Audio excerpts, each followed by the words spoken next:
Hi guys, let's go ahead and look at calculating how accurate or how precise your measurements are, okay? First of all, I want to remind you from chapter 1, the method that I use for problem solving, and I'm not going to read this, we've done this before, but just as a reminder, because I'm going to use it in this podcast. Okay? And if you need to pause and write this down, of course, do so. All right. To determine how accurate a measurement is, you calculate percentage error. Now, just the word itself, error, indicates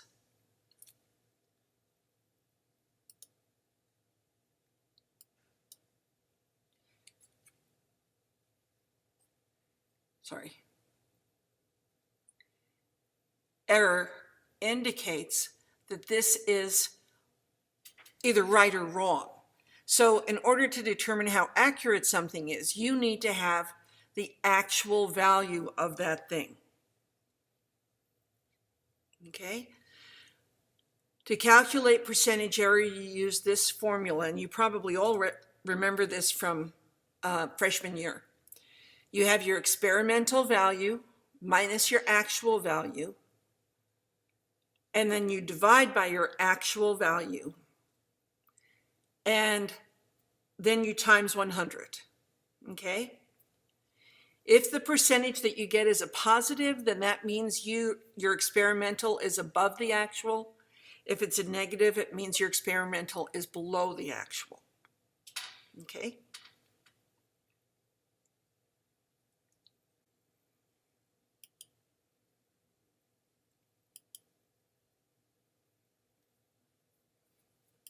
All right, here we go. We have a pencil, and you measure it. It has a mass of 10.40 grams. Excuse me. The actual mass of the pencil is 11.00 grams. And you're told to figure out how accurate your mass is. So what you're going to do is you're going to use your problem-solving method. And I'm going to go ahead and show you that. You're going to have your given, and here you're going to put mass sub exp, meaning this is your experimental mass, 10.40 grams, and then m sub act, your actual mass, is 11 grams. What you want is to know how accurate your measurement is, so you're going to calculate percentage error. What you need is the formula for percentage error, and it is experimental minus actual divided by actual times 100. Plan and calculate. Now you're just plugging numbers into your formula. You have your experimental of 10.40 grams minus your actual of 11 divided by your actual of 11. By the way, notice here how I've used units everywhere. You need to do that too. You multiply that by 100, and that gives you a percentage.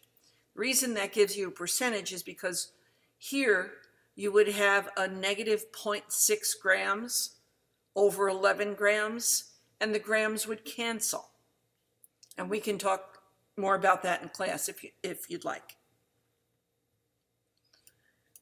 Excuse me. When we calculate here, we're going to have the 10.40 minus the 11 divided by the 11 times 100, and we're going to get a negative 5.45%.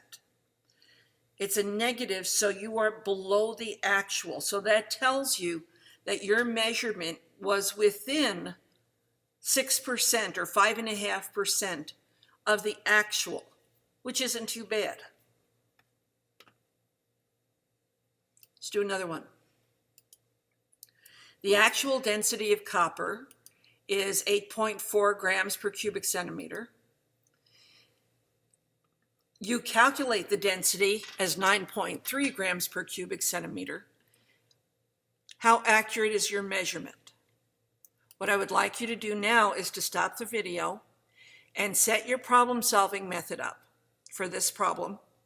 And of course, just to remind you, you want to use your given, your want, your need, your plan and calculate, and your check. Okay, so pause now and then come back when you have this all done. Okay,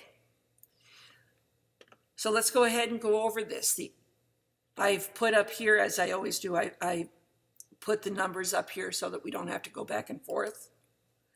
Your given, your actual density is 8.4 grams per cubic centimeters. Your experimental is 9.3. You want percentage error. You need the formula. Then you, for your plan, well, there should be a P right here. For your plan, we're going to take 9.3 grams per cubic centimeter minus 8.4 with your unit divided by 8.4 grams per cubic centimeter and then multiply by 100. Okay, when you do all that, you find out that you have a percentage error of 10.71%.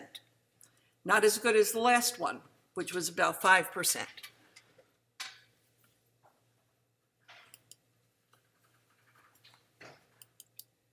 Now I want you to do this one and I want you to bring it to class.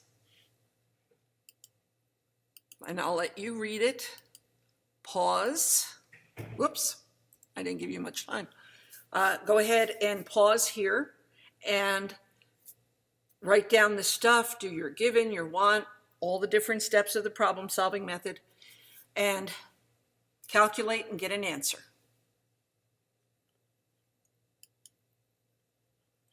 All right, let's talk about precision now. To determine how precise or reproducible a measurement is, or measurements are, you calculate percentage difference. The formula for percentage difference, and by the way, this is an absolute value. You're comparing experimental value 1 to experimental value 2. It doesn't matter which was greater or which was less. So you don't even need to worry about positives or negatives here. So you take your first experimental minus your second experimental divided by the average of both values times 100. Now I'm going to try to use this pen again and, well, maybe not. To calculate the average of both values, you would add both values and divide by 2. Yeah, I'll try to use the pen. Heaven help us.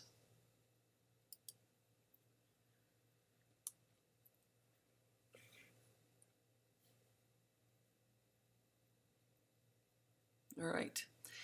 If I was getting an average of, let's say, the numbers 1 and 4, or no, let's do 1 and 3. What I would do is I would take the number 1 and the number 3 and I would add them together. That would be equal to 4. And then because I have 2 values here, I'm going to divide by the number 2.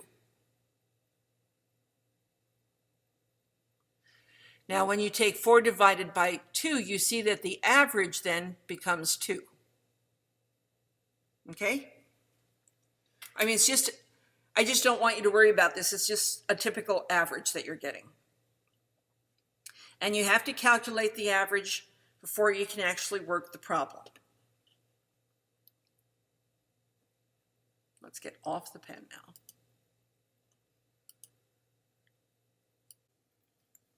All right, let's go ahead and go over this. As always, there's my little blurb about the numbers.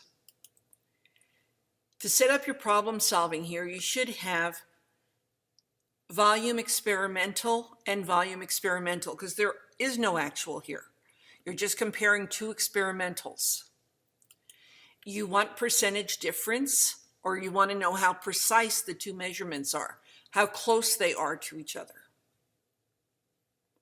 You need the formula, first experimental minus second, divided by an average of both values times 100. And then you plug in the numbers.